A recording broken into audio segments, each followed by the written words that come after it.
Well, hello. It's great to see you here at today's workshop.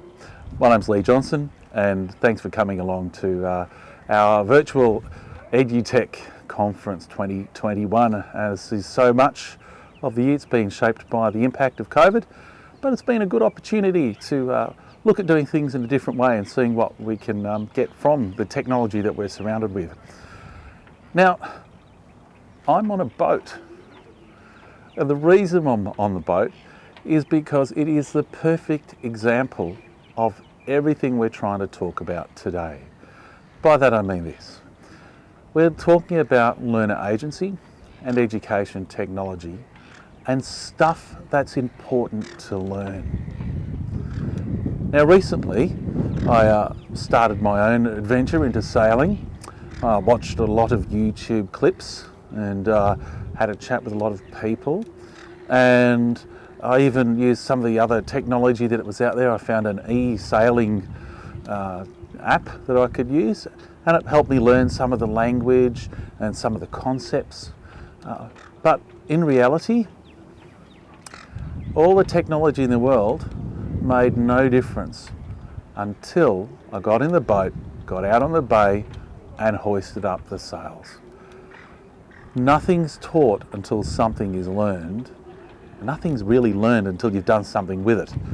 And this example of sailing was the perfect exemplar for that. I've used a lot of technology to gain a lot of knowledge, but I hadn't actually learned anything until I get out there and use it. So what if more broadly in education, there was something so profoundly important to learn, something life and death, absolutely critical that students learn, and yet so trivial to teach. I don't mean the content being trivial. I mean just the way that we teach it being trivial. And so today I want to talk about exactly that. Bushfire safety preparedness for kids. Obviously climate change is having an impact on the way that we do our lives. And as educators and pedagogues and people that support the process of teaching and learning happening in schools, we want to know what is it that we can do to make sure that when it comes to the crunch, kids actually have got this learning down pat, that they know what to do to be prepared, to act in a way that keeps them safe and to recover from disasters that are happening around them. As you may know, that schools generally fall along a continuum on, we'll call it the far right. You might have what we call, the traditional, the conservative model of school, and on what we'll call the far left of the continuum, you might have what we call the progressive. So you might have your standard kind of grammar school or your Michaela kind of school, and on the far left might be, a Montessori or a Reggio Emilia kind of school like that. So very different, all along a continuum, and trying to address the needs that we're dealing with day in and day out. So from a learner agency perspective, we're really working towards the left-hand side of this continuum, talking about how do we give kids the power to shape their world. So we're talking about kids having the power to act, to actually make rules and allocate resources. And we're doing that in the context of bushfire preparedness. So we're coming from a context of schools afford agency. It's not schools produce workers, not schools produce data, but schools afford learner agency, which means that the structures and systems, some are still old school, we still need those in place, but they're really set up around how do we give our kids the power to shape their world.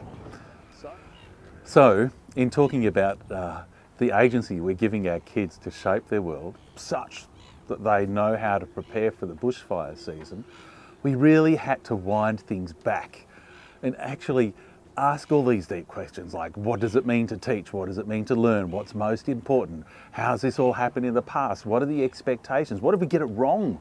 What if we get the messaging wrong? What if we miss the most important stuff? There's a whole lot of this that was caught up in the question of, can we trust the kids to learn? And that's what the most exciting part of this was. If we genuinely and generally expect our kids to be able to learn this stuff and to be able to make a difference, then we're going to have to step back a bit, talk a whole lot less, and give the kids a bit of ability to, shape what it is that they're doing. So in reality, the kids needed some fundamental concepts about bushfire. They needed to, experience this incredible 3D table that simulated bushfire moving across, a topography, a map of our local area, and that then, connected them with some of the bigger ideas. They needed to work out how to use a MacArthur meter and understand how, the bushfire danger rating is generated each day, and all the science behind all of that. Kids needed to understand, what the role of the CFA and the role of the CSIRO and all of the other emergency management plans and how all of that comes to play, even to the point of like, well, are the clothes that we're wearing safe for us if we have to go to our place of last resort, which is our school oval. So giving the kids a bit of insight into the secret knowledge, that the adults have is super important. And not only that, the research is really clear. Kids are expert on being kids. Now, if there are cases where, there's been a bushfire scenario, Dad said to the child, go and fill the bathtub up with water. And when quizzed about that later on, the child has had this belief that by having water in the bath, that'll act as some sort of barrier to the fire coming through, rather than its actual purpose of having a body of water ready to, get mops and buckets out to put out ember attack. So, kids have misunderstandings that are very, very ingrained, and adults have misunderstandings as well. And we found by connecting kids to experts and enabling and empowering and having the dignity to treat kids as experts in their own right about what it means to be a kid and doing bushfire preparation, that the kids have actually been able to step up and feed back to us, the adults, or the kinds of behaviours that we'd actually expect to see highly competent adults doing. And what that means is, of course, for these kids, they become the experts in their families. So Tilly Smith is a really good example of tsunami 20 years ago, and how she had learned from her geography teacher the features of tsunami, formed a belief in that moment that it was about to happen, and as a result 100 people's lives were saved in Thailand that day, because she acted on what she knew, because of what she'd been taught. So from the bushfire safety perspective, we gave the kids a whole heap of information around what bushfire preparedness looks like, and the kids had to sort out some of the problems that they would be inclined to solve. They're really worried about what's going to happen to the pet budgerigar, or what's going to happen to the horses, or what's going to happen to the wildlife. And so by giving the kids a bit of voice in deciding what it is that they wanted to research around bushfire preparedness, we were then able to connect them with the technology that they needed to be able to come up with a solution using an agile design methodology, to come up with a solution that other children could use to prepare for bushfire situations. So in the whole scheme of things, the kids came up with, they designed web pages using Google Suite. They designed, obviously, your standard posters around how to look after your animals during a bushfire. They jumped onto Zoom and were interviewing experts. The possum lady, she was teaching them, the kids are sitting out in the grass there, with a computer and some materials, learning how to make little possum pouches from Yvonne Cowling, and connecting with people from the CSIRO, talking about the planning permissions and running workshops on you being able to identify how close your house is to a bushfire overlay area. So this kind of power the kids had, not only to find information that would inform their vulnerability, but then to act with that information and help others, was super powerful. One of the things they said, Mr. Johnson, we need to make videos. So just, went and bought a green screen off eBay and set all that up, stripped out what was the art room office. It's now called the Sir George Hubert Wilkins Science, Technology, Engineering, Arts and Mathematics Learning Laboratory. And we turned it into a green screen studio. And the kids jumped on there and were talking about how to, put your mobile phone number on the side of the horse before opening the gates, or writing to council or business to say, look, do you encourage people to come into your mall or your shopping precinct or your swimming complex on days of extreme fire danger, or do you provide a discount for people to come in under those circumstances? Actually getting out there, connecting with their community, connecting with experts, using emails, using videos, using Zoom, using lots of digital technologies, and then obviously creating things as well, like the possum pouches, and setting up workshops and boxes, looking at the materials that are used in clothing items, and being able to evaluate what will keep you safe and that kind of thing. So from a whole technologies perspective, it was absolutely extraordinary.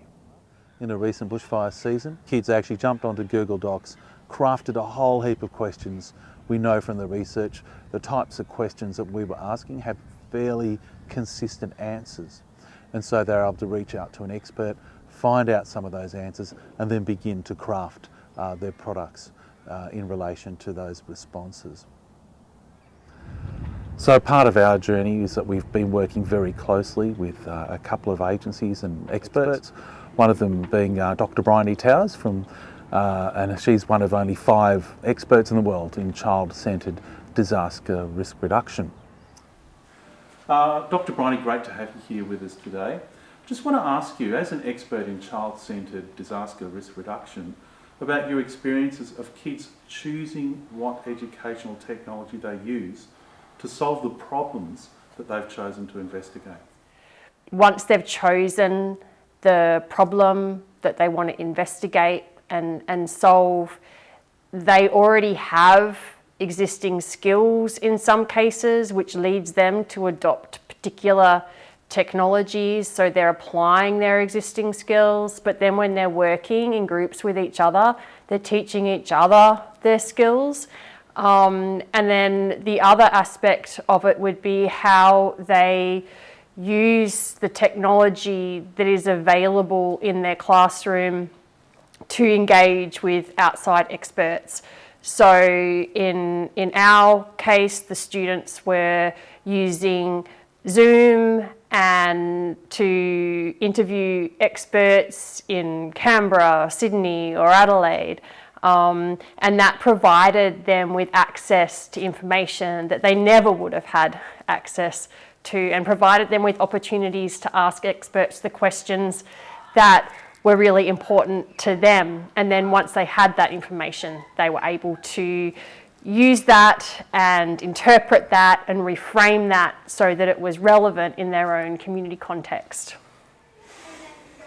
Right, so CFA is really changing the way that we're approaching education, and it's clear to us that students are very much capable of not only identifying their risks but also taking positive action to do something about it. And the use of technology can be very useful not only in preparing for but also in responding for bushfires, in terms of finding the right information, in terms of decision making, in terms of getting alerts during a situation. So it's incredibly important that we work with the latest technology and that students have access to that because it can make a real difference.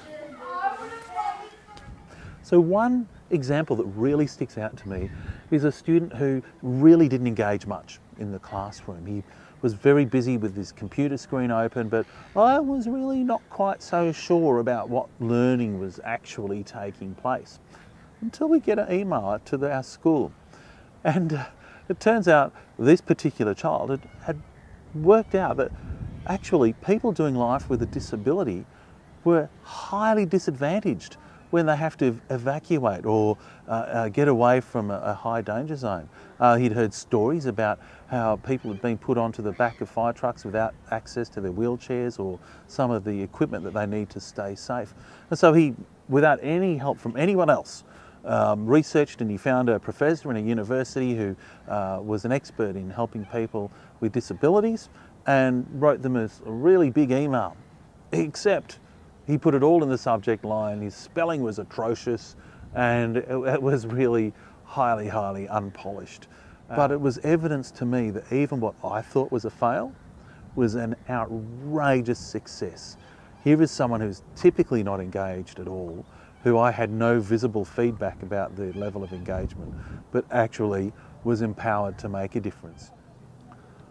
Of course, prior to this, our kids have been inducted into the model of the agile learning methodology. So obviously before they're forming a question, they're trying to work out, who is this solution I'm developing, who is it actually for, and then do the empathy kind of thing, find out. I think one of the kids defined their end user or their user profile as being, a single mum under 30 years old with 3 children of school age or something like that. Very, very specific kind of user profile they're developing.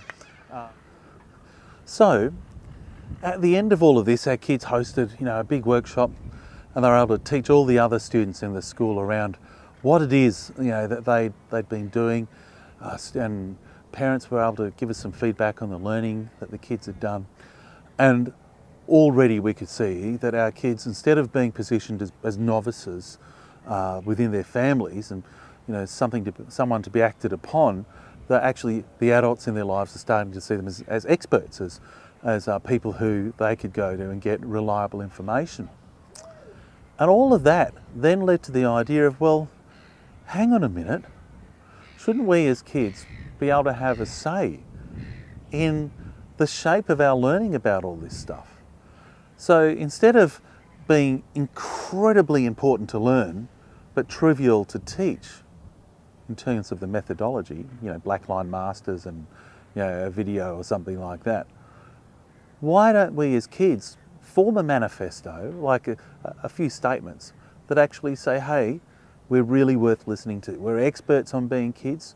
We're experts on what other kids need to hear and how they need to learn how to be prepared for the bushfire season. And so with the help of Dr. Briney, they actually crafted their manifesto.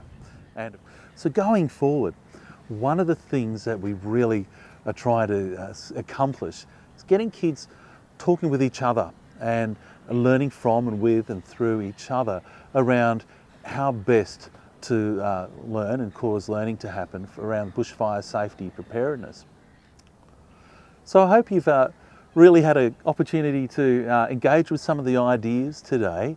It really is extraordinary to trust our kids with their learning enough to step back, give them explicitly what they need, and just see where they take this.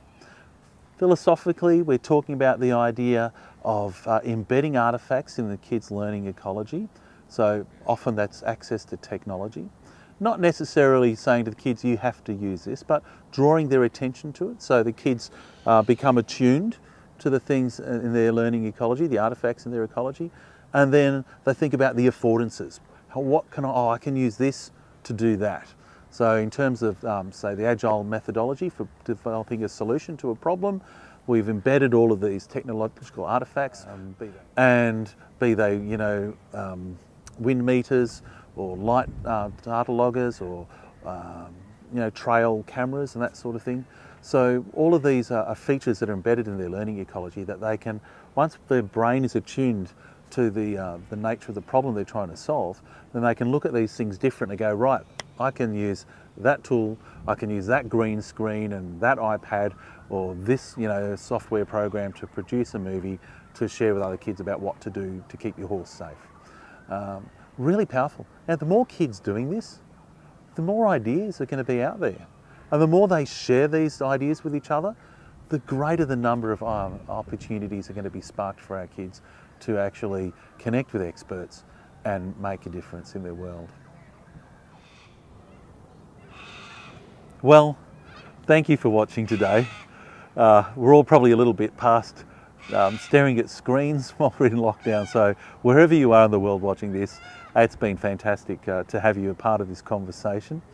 And my hope is that you'll be able to connect with learners in whatever capacity that you do, and think about the idea of what technologies can we present to our kids in a way where they can choose how to use those technologies to shape the world. In this case, we've kind of embedded these technologies in their learning environment, and the kids have really tuned into how they can use them to do something unbelievably important, life and death in some cases, hopefully not, but potentially so, and that is, bushfire preparation. So our kids are trustworthy with their learning. When we give them the tools, the technology and the time, and most importantly the trust, they will blow us away with what they can come up with. And if we didn't have this technology now, I don't think we'd be as well able to give our kids the power that they need to actually shape this world in such a way that they can cause flourishing to happen. So thanks again, and I look forward to hearing from different people around the world what it is that they're doing as well with their Edutech. Thanks.